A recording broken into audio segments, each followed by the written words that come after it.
Dear viewers of Smart 24 TV, we come with our last round and would like to see the end of these problems. We are not here to lament.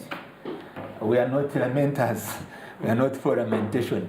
Coming to the point we're discussing, my dear guests, there are two areas which we would like to tackle, and then finally we'll give your proposals that we recommend in order Uganda and the Ugandans generally to embrace the subject matter of innovation and technology. We refer, you ably talked about trade, which was very excellent, and also agriculture, what exactly is we are required of. But the financial sector and the investment, where we bring here investors, and basically those who are investing in the private sector through construction infrastructure. And it is believed, in terms of administration, that's where much more of the corruption is being exhibited through those underhand methods that are not much more direct involving in the subject matter of innovation and technology. Here, there is a problem. Two, we also look at my fellow countrymen and countrywomen where we need to access funds, especially from banks. But by the time before you get a loan, you seem to spend much more before you get that loan. The visiting process and together with the assessment of whether you're tight and so forth. How can we be able to come out from this kind of challenge, that paradox? I would like to welcome you. You have your 8 minutes, and you also come in with 8 minutes, then we wrap up. Yeah, thank you so much, Doctor.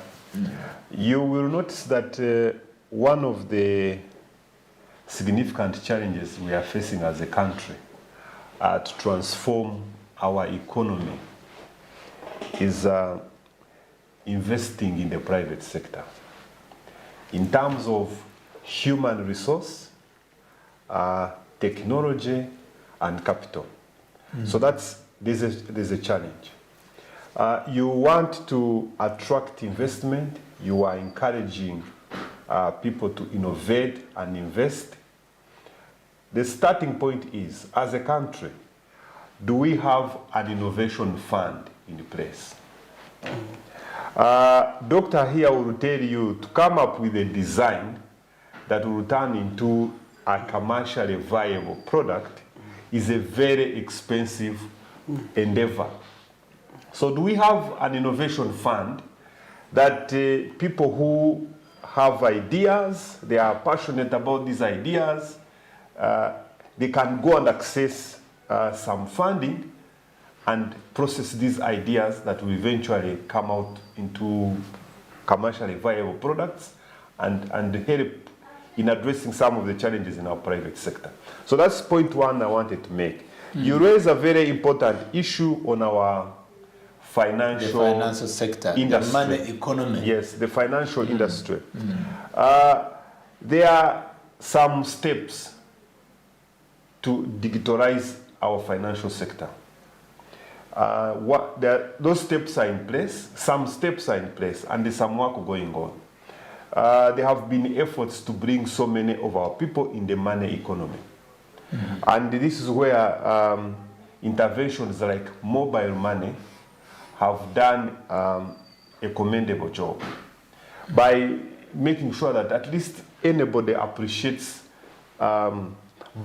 saving money or using a channel to exchange money or without carrying money in bulk. Yes, without carrying money. Yes, you just do like this, send money, and the money. That one is fair. Yes. So that's one intervention that is bringing so many people in the economy. Our grandparents, our mothers in the countryside wouldn't be in the money economy.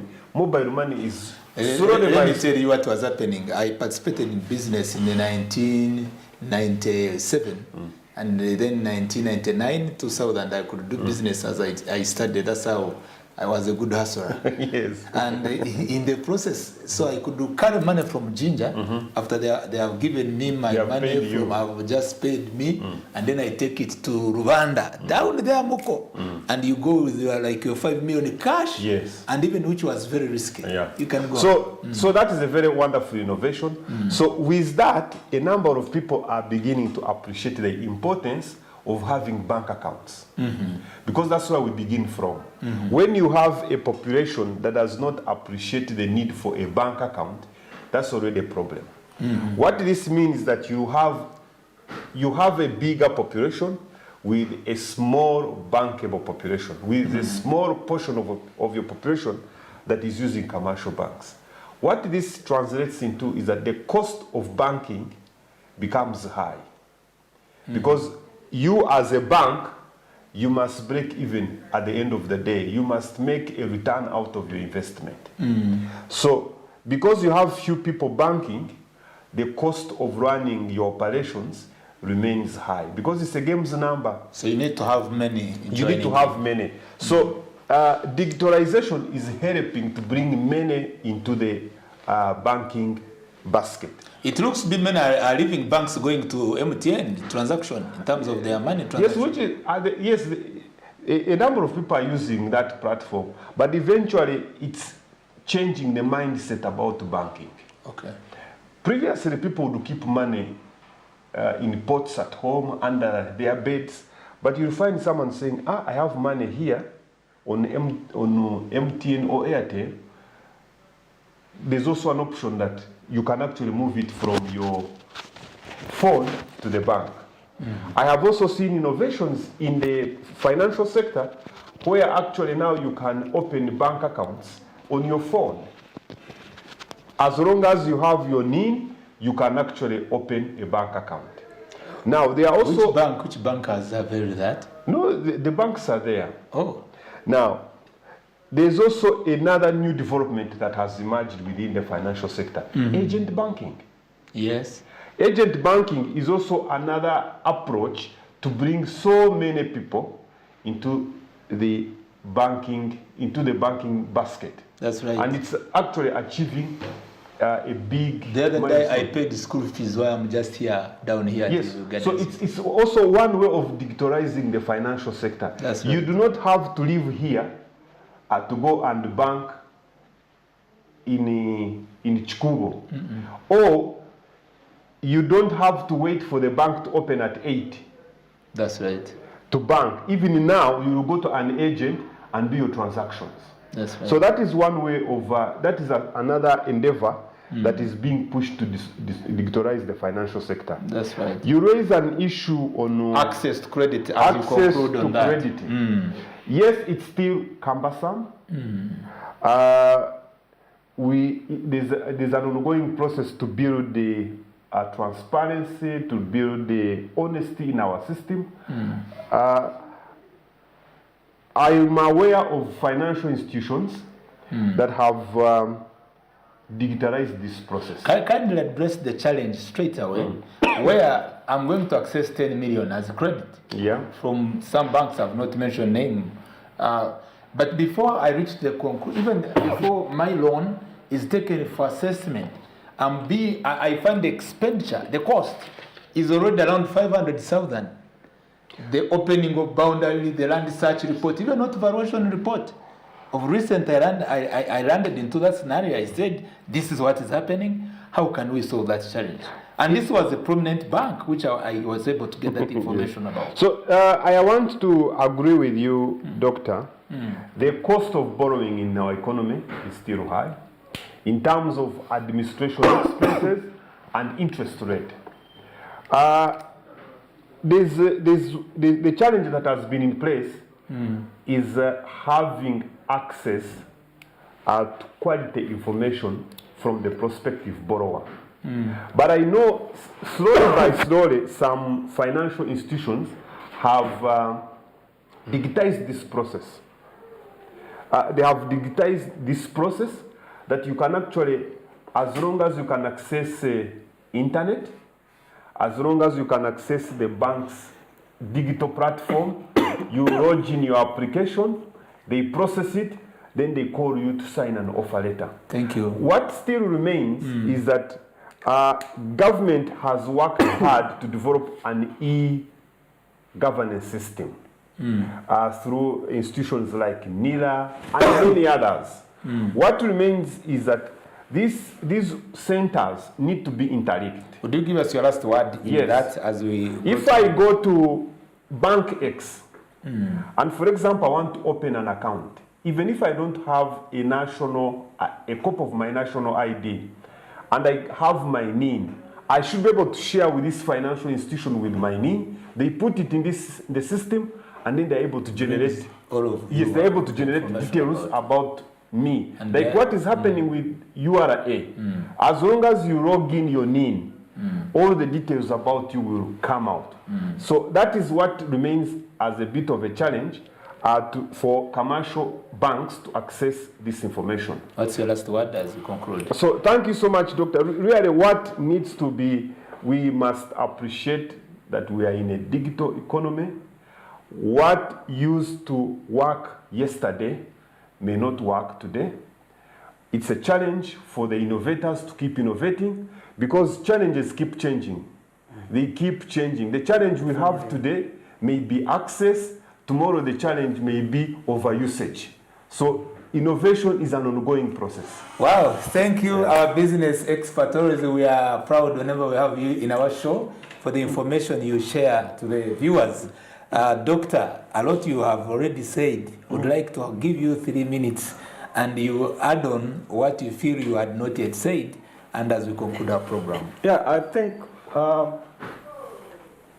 for me, I would say to enhance what has talked is by emphasizing the drivers.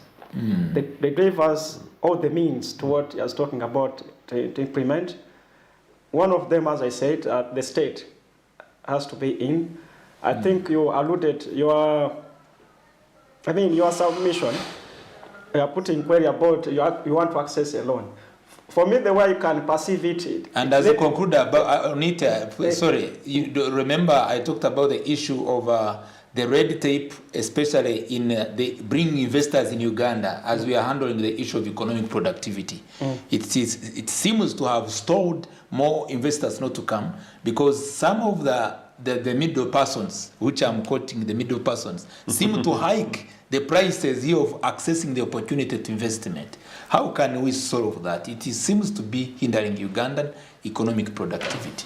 Yeah, that's where I'm coming in, that we need to revisit our policies that we are having, because we can't dwell without investors, as even we alluded. If we want innovation, then we should talk about innovation, what? Technology. International technology transfer.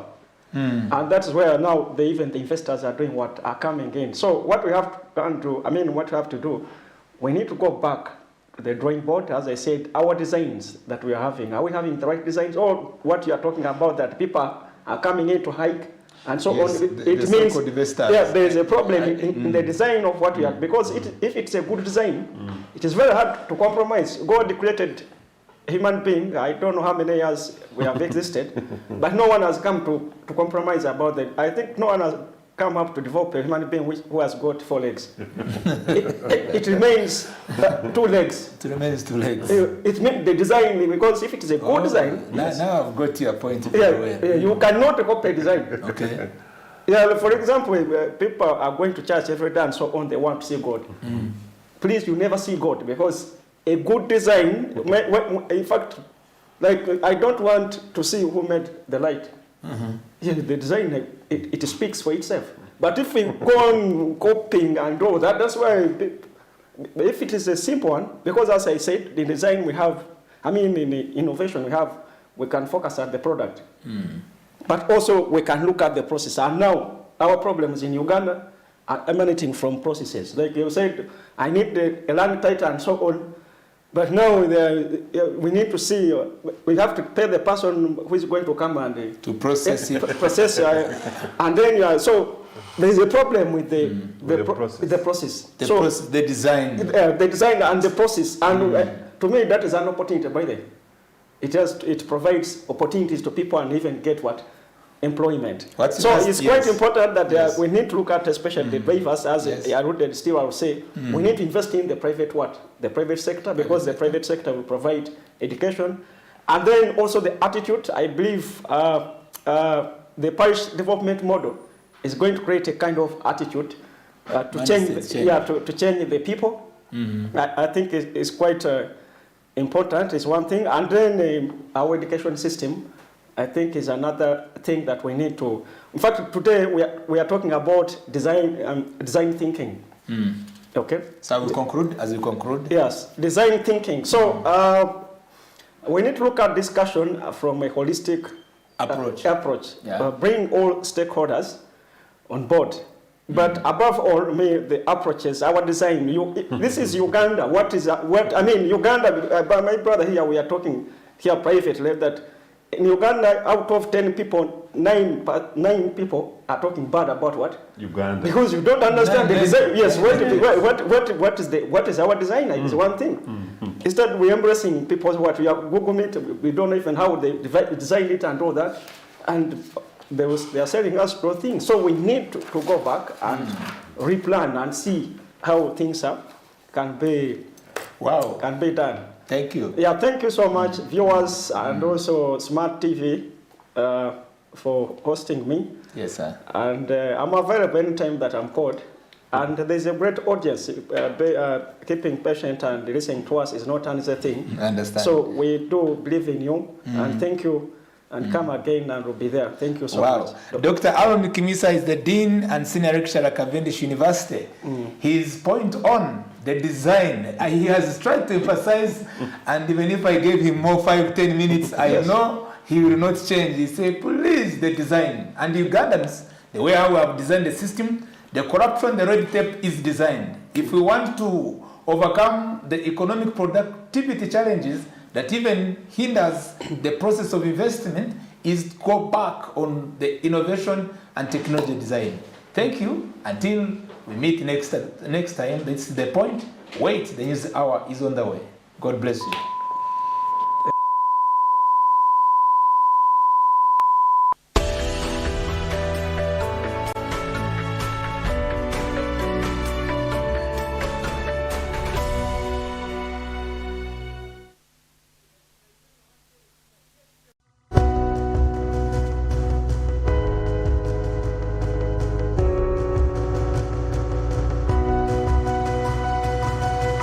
Smart 24, driving business.